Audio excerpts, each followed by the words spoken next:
Assalamualaikum warahmatullahi wabarakatuh. Dalam video kali ini kita akan membahas materi tentang perbankan syariah. Nah, apa saja sih pokok materi yang akan kita bahas dalam video kali ini? Nanti ada 4 poin. Yang pertama terkait dengan sejarah perbankan syariah, meliputi definisi, prinsip, dan sejarah bank syariah, kemudian perbedaan bank syariah dan bank konvensional, baik dari segi akad dan aspek legalitasnya, struktur organisasi, bisnis, dan usaha yang dibiayai. Kemudian yang ketiga yaitu sistem operasional bank syariah, meliputi fungsi intermediari perbankan syariah yang dilihat dari funding, financing, and service. Nah, kemudian yang keempat yaitu peluang dan tantangan bank syariah. Nah, peluang dan tantangan bisnis syariah, ya bisnis perbankan syariah di Indonesia. Nah, yang pertama kita bahas dulu pengertian bank syariah itu sendiri. Jadi menurut Undang-Undang Nomor 21 Tahun 2008, bank syariah merupakan banyak pengertiannya karena ada spesifikasi masing-masing dari bank syariah itu sendiri. Yang pertama perbankan syariah, yaitu segala sesuatu yang menyangkut tentang bank syariah dan unit usaha syariah, mencakup kelembagaan, kegiatan usaha, serta cara dan proses dalam melaksanakan kegiatan usahanya. Nah, kemudian bank syariah ini merupakan bank yang menjalankan kegiatan usahanya berdasarkan prinsip syariah dan menurut jenisnya terdiri dari bank umum syariah dan bank pembiayaan syariah. Kemudian bank umum syariah atau BUS ini merupakan bank syariah yang dalam kegiatannya memberikan jasa dalam lalu lintas pembayaran ya. Ya, kemudian untuk Bank Pembiayaan Rakyat Syariah atau BPRS kita mengenalnya merupakan bank syariah yang dalam kegiatannya tidak memberikan jasa dalam lalu lintas pembayaran. Berbeda ya, jadi ada perbedaannya antara BUS dengan BPRS.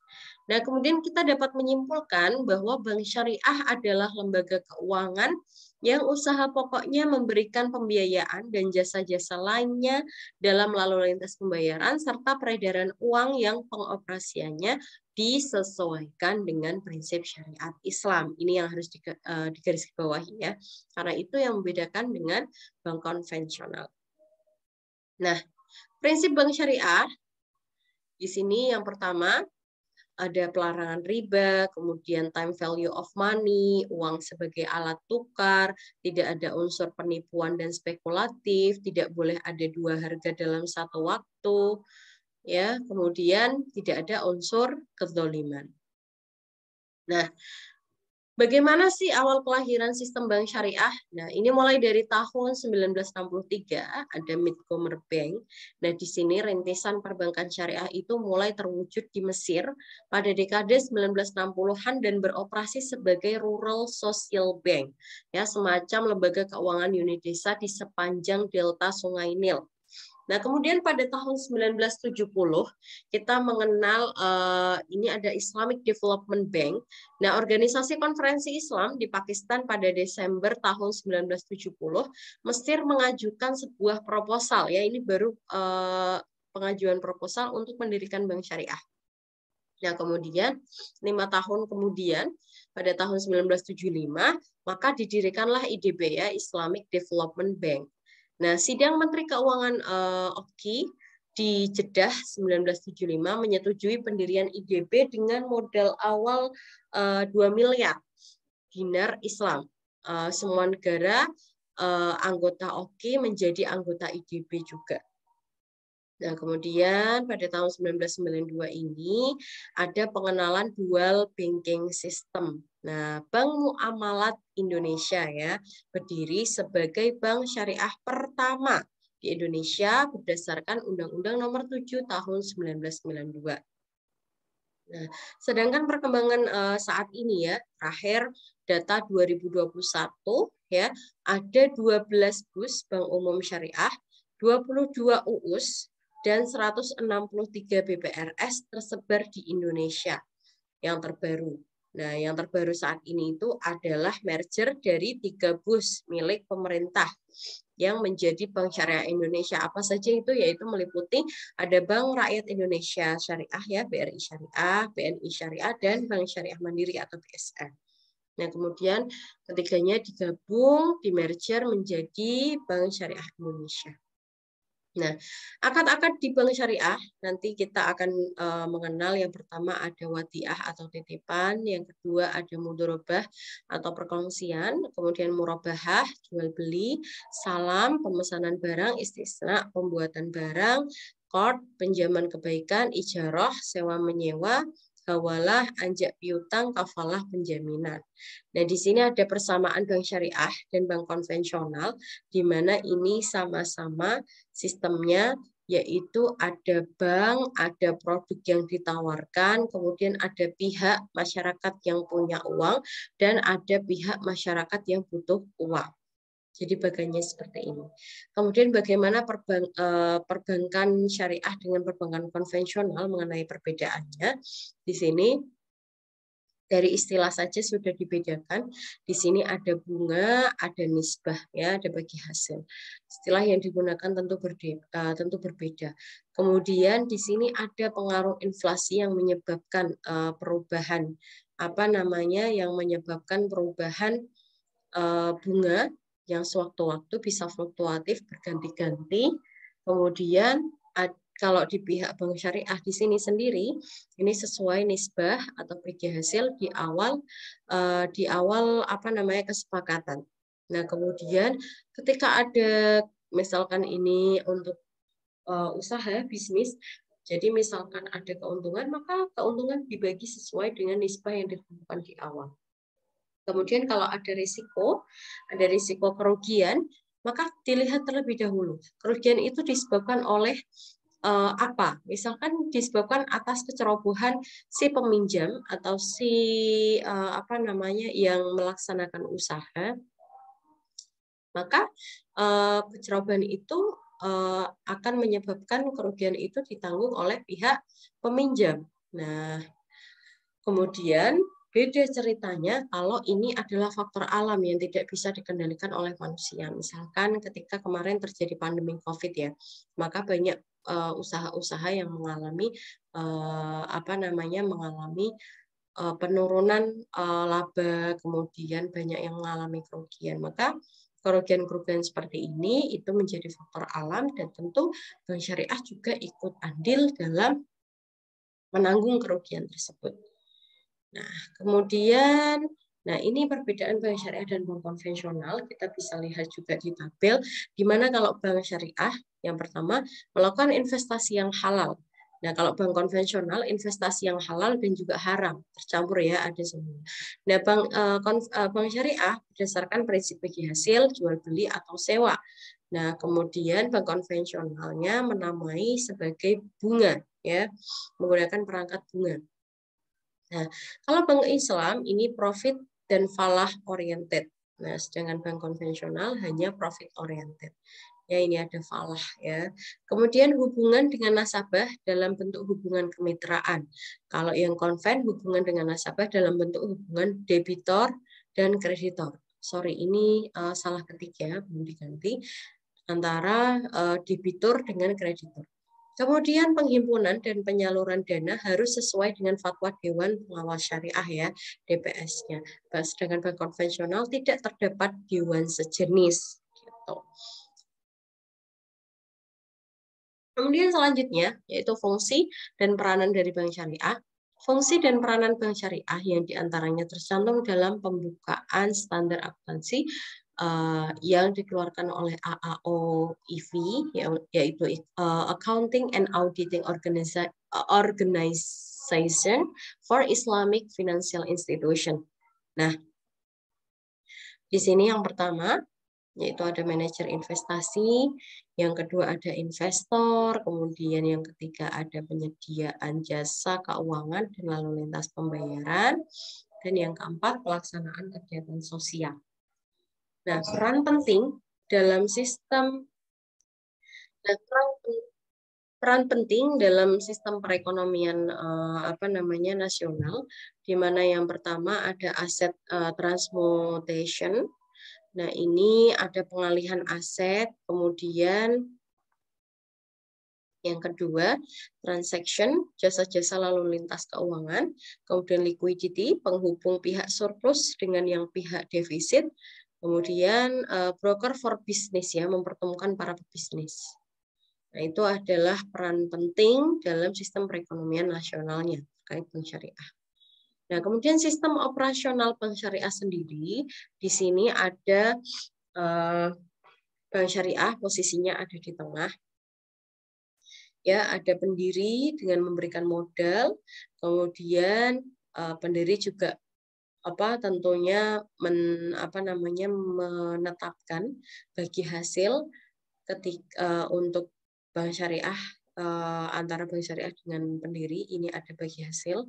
Kemudian pendiri juga membayarkan zakatnya. Kemudian di sini bank syariah terhadap nasabah ini ada berbagai macam akadnya, seperti yang tadi sudah disampaikan di awal. Ada wadiah, mudharabah, wakalah, kafalah gitu ya. Dan ini tentu ada bagi hasil dan tentunya ada bonus juga. Nah, kemudian ada juga zakat yang harus dibayarkan. Kemudian di sini ada debt financing, meliputi ada bai bisa ajil atau biasa dikenal dengan BBA, kemudian ada murabahah dan ijarah. Kemudian ada yang equity financing, meliputi musyarakah dan mudharabah. Nah, ini juga menggunakan sistem bagi hasil. Nah, kemudian di sini tentu kalau debt financing ini tadi ada bai bisa ajil, murabahah, ijarah, ini terkait sewa menyewa, jual beli ya. Ini nanti ada menggunakan yang namanya margin keuntungan ya kepada bank syariah. Nah, kalau yang musyarakah ini dan mudharabah karena ini berkaitan dengan bukan jual beli, bukan sewa menyewa, tetapi karena ini untuk bisnis modal usaha dan lain sebagainya itu kemitraan, maka sistemnya menggunakan bagi hasil, bukan margin keuntungan. Nah, kemudian terkait Qardul Hasan ya, Qardul Hasan pinjaman ini kebaikan ya, ini untuk pembiayaan sosial. Nah, ini kemudian jika dikembalikan maka ini akan berupa penerimaan, akan kembali ke bank syariah. Jadi tidak ada yang namanya bagi hasil maupun margin keuntungan. Kemudian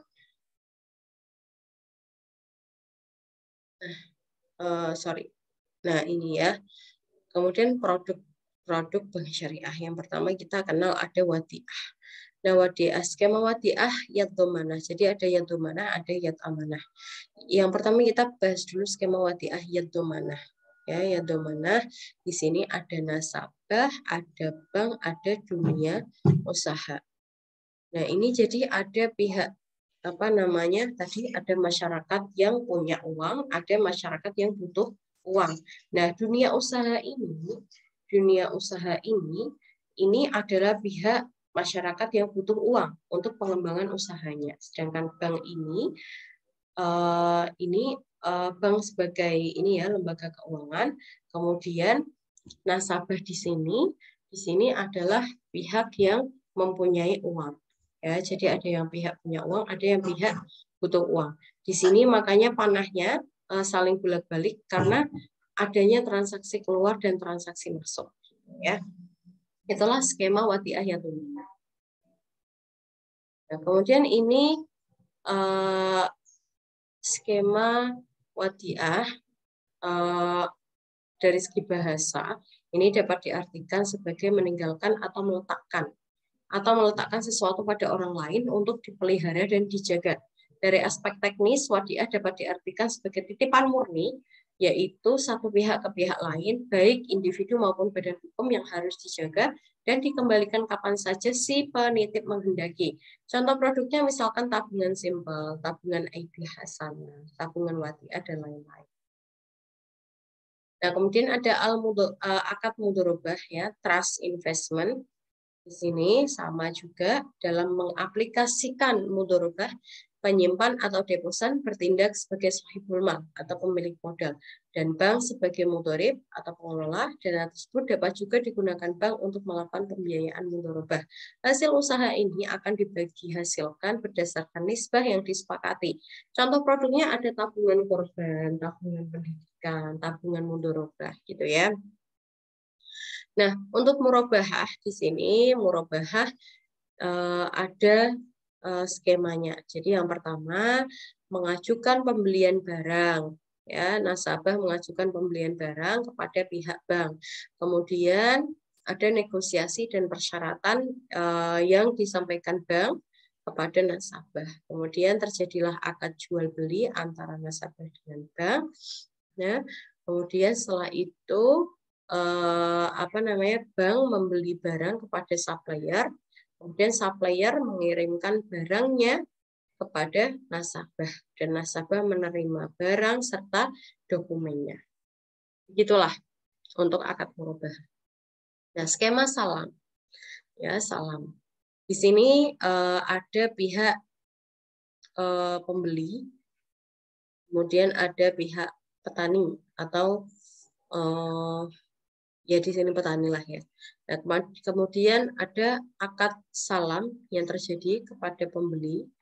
Yang kedua, pembeli membayar kepada petani, kemudian petani mengirimkan barang kepada muslamfih ya. Barang pesanan ini dibawa, kemudian diantarkan kepada pembeli untuk menerima barangnya. Ya, ini skema salam. Mekanisme bai al-istisna ya, negosiasi pesanan dan kriteria terjadi antara bank dengan nasabah. Kemudian ada jual beli atau jual barang atau proyek. Ya, kemudian nasabah membayar kepada pihak bank. Ya. Nah, ini dilakukan analisa kesanggupan atas pesanan barang atau proyeknya. Kemudian produsen, di sini ada produsen selaku pembuat barang atau proyek ya. Nah, ini produsen menyelesaikan pesanan sesuai dengan pesanan bank. Nah, kemudian di sini terkait kerjasama, perkongsian ya, atau musyarakah. Nah, ini mengajukan pembiayaan. Ya, pihak nasabah mengajukan pembiayaan kepada bank, kemudian ada perjanjian bagi hasil untuk proyek ya, untuk bisnis, perkongsian kerjasama. Kemudian nasabah ini punya modal dan keahlian, bank juga modal dan keahlian. Kemudian didapatkanlah keuntungan, kemudian bagi hasil sesuai dengan nisbah yang disepakati. Misalkan di sini nisbahnya X% dan nisbah untuk banknya Y%, atau misalkan 60%, 40%. Nah, kemudian modal ini juga harus nisbah dibagi sesuai kesepakatan, keuntungan dibagi sesuai dengan nisbahnya. Kemudian kalau modal ini pengembaliannya tetap sama, ya. Modal pengembaliannya tetap sama. Nah, nasabah wajib mengembalikan modal yang dipinjamnya kepada bank. Nah, kemudian kerjasama atau perkongsian ini dalam bentuk mudharabah ya. Nah, kalau mudharabah di sini nasabah mengajukan pembiayaan kepada pihak bank, kemudian ada perjanjian bagi hasil, ini sama. Bedanya adalah kalau tadi musyarakah, nasabah ini mempunyai modal dan keahlian. Nah, kalau ini beda. Kalau di sini nasabah memiliki keahlian saja, tidak punya modal. Kalau bank di sini tidak mengikutkan keahliannya, hanya memberikan modal 100% terhadap proyek. Nah, kemudian proyek ini mendapatkan keuntungan, maka dibagilah bagi hasil sesuai dengan nisbahnya. Kemudian modal akan tetap harus dikembalikan modal pokoknya kepada pihak bank. Nah, kemudian sewa menyewa atau ijarah. Di sini yang pertama, nasabah mengajukan sewa kepada pihak bank.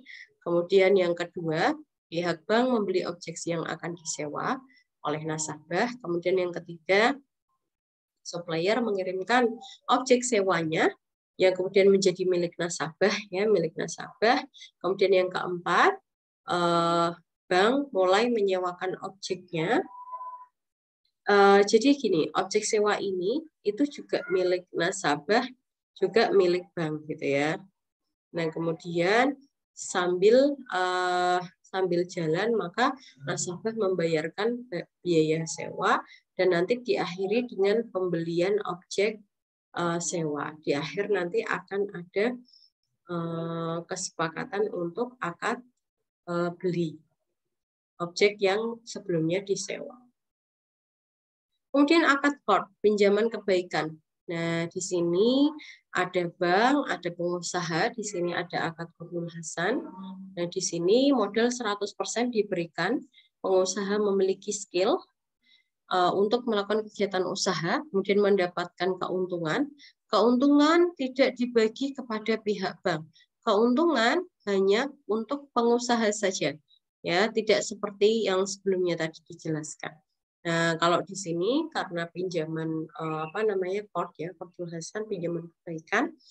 Nah, di sini bank tidak memberikan nisbah yang harus disepakati.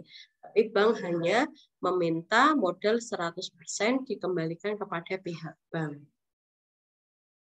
Nah, akad pelengkap atau hamalah. Di sini ada orang yang berhutang dan yang berpiutang. Kemudian ada orang yang berpiutang sebagai pembeli. Di sini ada pihak bank. Yang pertama, orang yang berhutang dan berpiutang ini melakukan suplai barang pada orang yang berpiutang atau pembeli. Nah, kemudian bank memberikan invoice kepada orang yang berhutang dan berpiutang. Kemudian setelah itu, orang yang berhutang dan berpiutang ini membayar kepada bank. Kemudian bank melakukan tarjih kepada orang yang berpiutang. Nah, setelah itu orang yang berpiutang atau dia membayar kepada pihak bank. Akad pelengkap selanjutnya yaitu rohn atau gadai ya. Gadai di sini maka ada pihak marhun, marhun atau jaminan ya, jaminan di mana titipan atau gadai pembiayaan kepada murtahin bank, jaminan diberikan kepada murtahin atau bank. Kemudian marhun bih pembiayaan ya, permohonan pembiayaan oleh rohin atau nasabah. Yang kemudian dilakukan akad pembiayaan. Kemudian yang keempat utang plus markup ya, markupnya. Ya seperti gede-gede pada umumnya. Hanya saja ini kita harus dapat membedakan seperti apa skemanya. Nah kemudian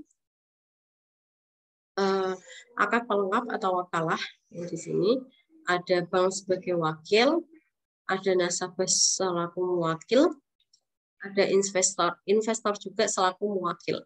Nah di sini tentu antara bank dengan nasabah ada kontrak dan fee. Bank kepada investor ini juga ada kontrak dan fee. Nah di sini tentu nasabah dan investor selaku mewakil tentu ada macam-macam baik berupa agensi, administration, collection, payment, pembayaran, CO arranger, taukil dan lain sebagainya. Kemudian akad pelengkap kafalah, bank penanggung, kemudian ada yang tertanggung, jasa atau objek. Kemudian yang ditanggung adalah nasabah. Nah, kemudian kita masuk ke tantangan bank syariah. Anggapan bahwa bank syariah sama saja dengan bank konvensional. Nah, kemudian anggapan kalau mengambil pinjaman di bank syariah harus menggunakan jaminan, jadi dianggap sama dengan bank konvensional. Kemudian anggapan bahwa bank syariah tidak dapat melaksanakan murabahah atau jual beli karena tidak ada barangnya. Nah, itu tantangan bank syariah yang harus dipecahkan. Jadi mengkat anggapan-anggapan ini dengan menunjukkan seperti apa sih bank syariah yang sebetulnya gitu ya. Nah, kemudian 3 golongan masyarakat pengguna bank syariah menurut Adi Warman Karim. Ada orang yang punya agama, orang yang punya ilmu, dan orang yang punya malu. Nah, itu 3 golongan masyarakat pengguna bank syariah. Kendala bagi bank syariah di dalam operasionalnya, ada peraturan perbankan itu sendiri, unsur kredibilitas moral, sistem bagi hasil yang adil, kemudian tingkat efektivitas tenaga-tenaga profesional, kurangnya SDM dan keahlian, kemudian keterbatasan jaringan kantor bank syariah, kesulitan likuiditas, terjadinya asimetris informasi. Kemudian prosedur konversi produk bank Islam. Diangkat dari akad-akad syariah muamalah, integral dengan transaksi real, akomodatif terhadap kebutuhan nasabah, kompetitif dalam dunia perbankan, dan dapat mengakses kepada teknologi yang berkembang. Nah, kemudian peluang yang dapat yang dapat dimanfaatkan, yaitu yang pertama ada pendirian bank syariah baru, konversi dari kantor pusat bank konvensional, konversi dari kantor cabang bank konvensional, membuka kantor cabang syariah baru dari bank konvensional, kemudian peningkatan status dan konversi KCP bank konvensional menjadi KC bank syariah. Baik, terima kasih. Itu saja yang bisa saya sampaikan dalam video pembelajaran kali ini. Selanjutnya, untuk hal-hal yang belum bisa dipahami, teman-teman bisa dilanjutkan dengan diskusi di WA Group seperti biasa. Terima kasih. Saya akhiri dalam penyampaian materi hari ini tentang perbankan syariah. Terima kasih atas perhatiannya. Wallahul muwaffiq ilal aqwamit thoriq. Wassalamualaikum warahmatullahi wabarakatuh.